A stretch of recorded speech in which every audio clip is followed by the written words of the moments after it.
Welcome back to the fifth video of the series Programming with RFEM 6 in Python. In this video, things get exciting as we are actually going to start modeling.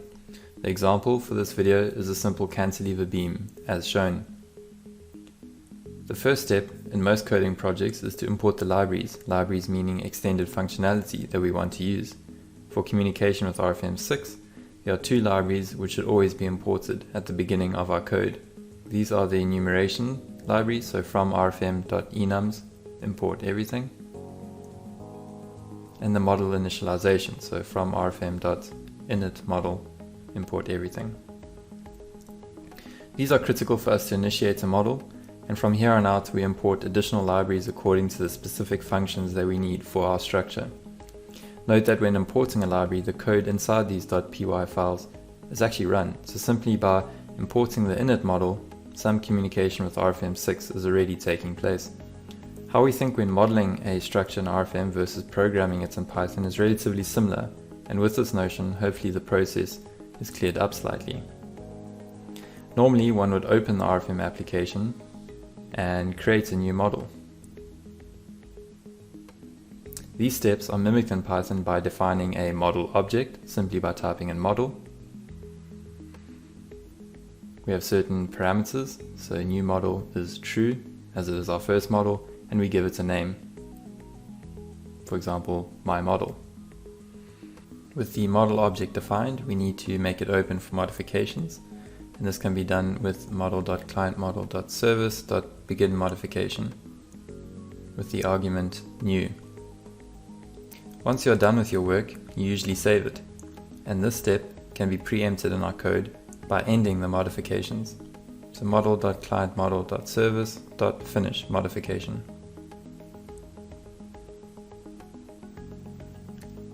Our model definition now comes in between these two begin modification and finish modification calls. This code can now actually be run and a model object will be created.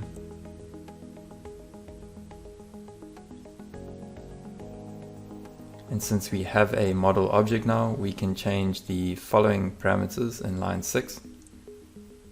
So it's no longer a new model, but we are editing a existing model, so we just change the Boolean flag to false. Thinking of modeling a structure, we need to define its sections, its materials, and also its geometry and the support conditions.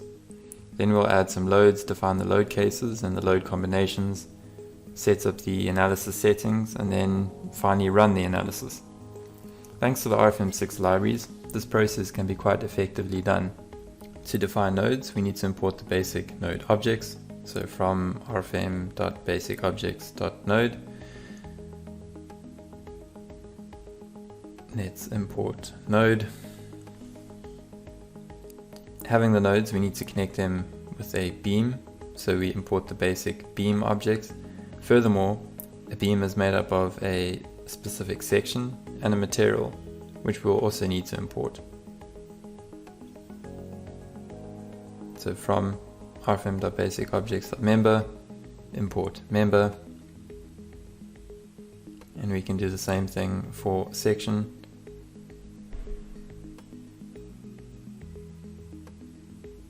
As well as material.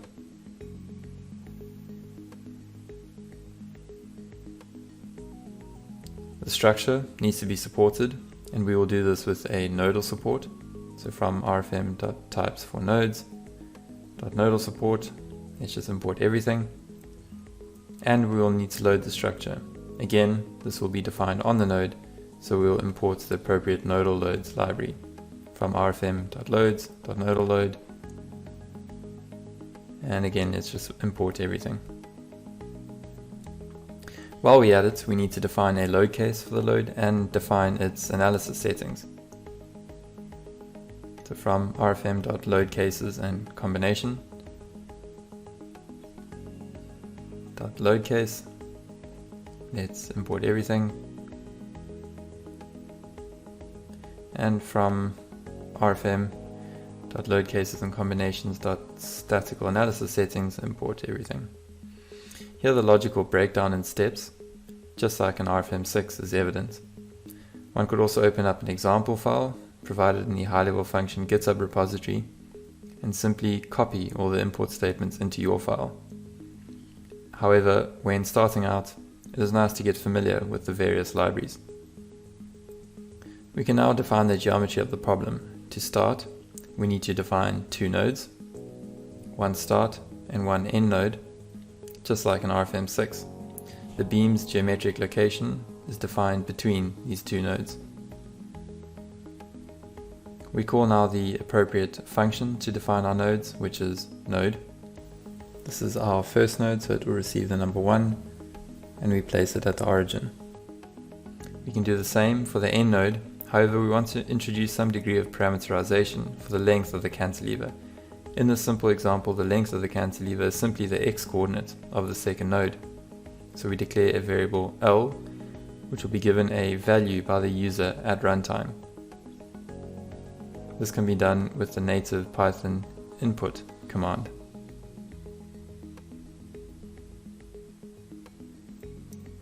Later, when we run the code, we'll be able to see the message length of cantilever in meters, and we'll be able to give the length of the cantilever in order for RFEM 6 to model it. We can now use the definition of L as the x-coordinate of our second node.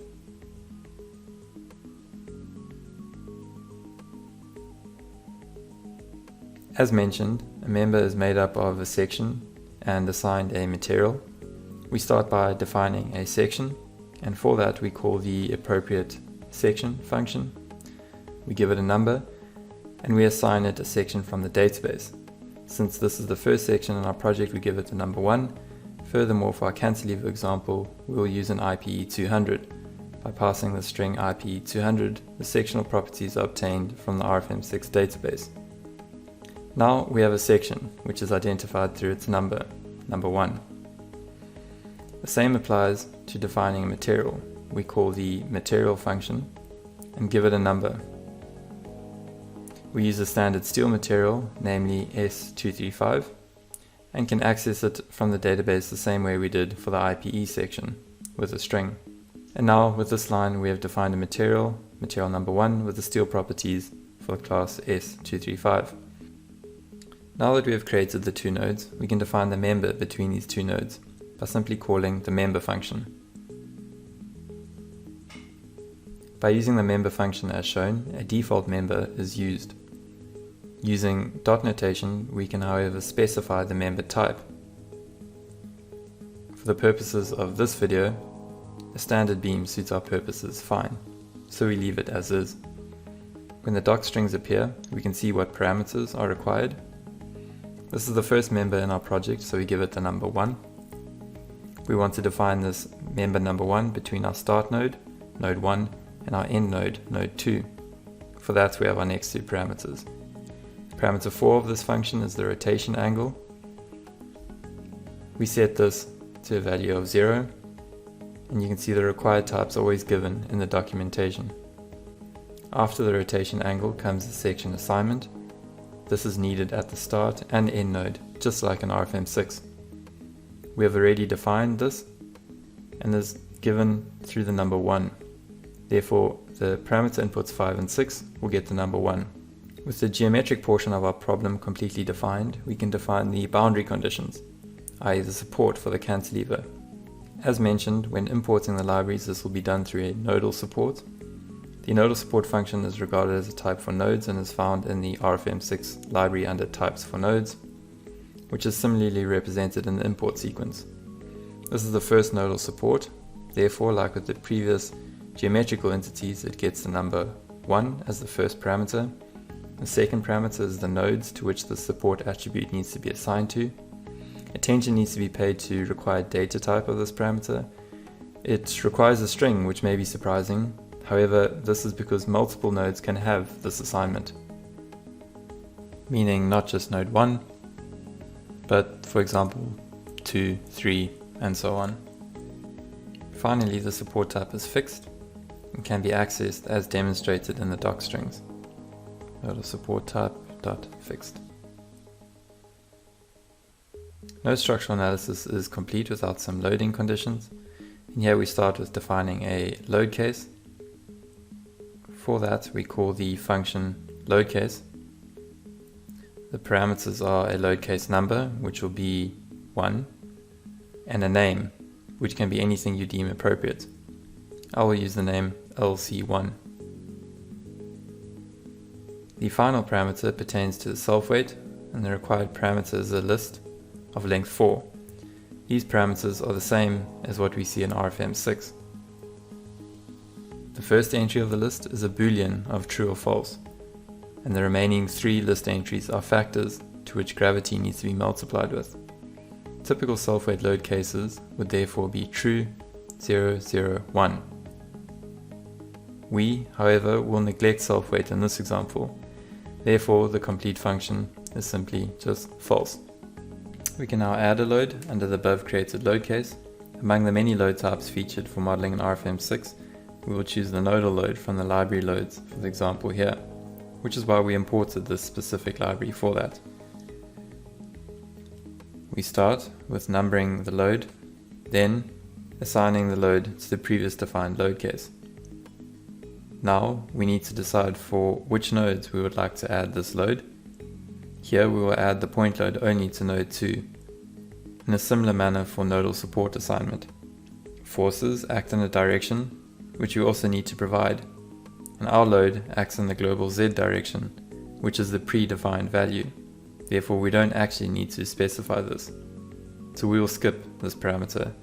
In order to skip the parameter, we need to explicitly state that we are now providing the magnitude. We will give the magnitude of the load, but here again, like for the length of the cantilever, we can program some flexibility where the magnitude of the force can be user defined. We declare a variable f and prompt the user to give it a value at runtime.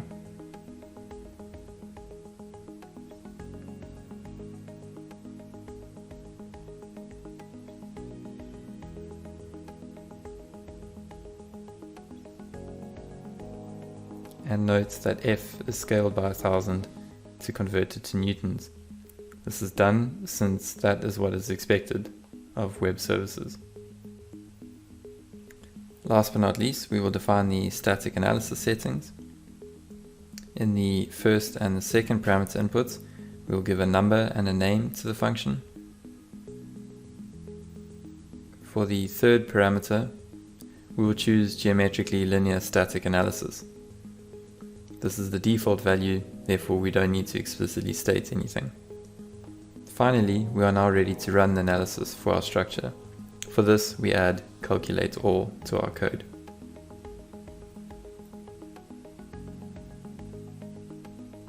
And now we can run the entire code, when the terminal window will be prompted for a length of the cantilever in meters and a force in kilonewtons.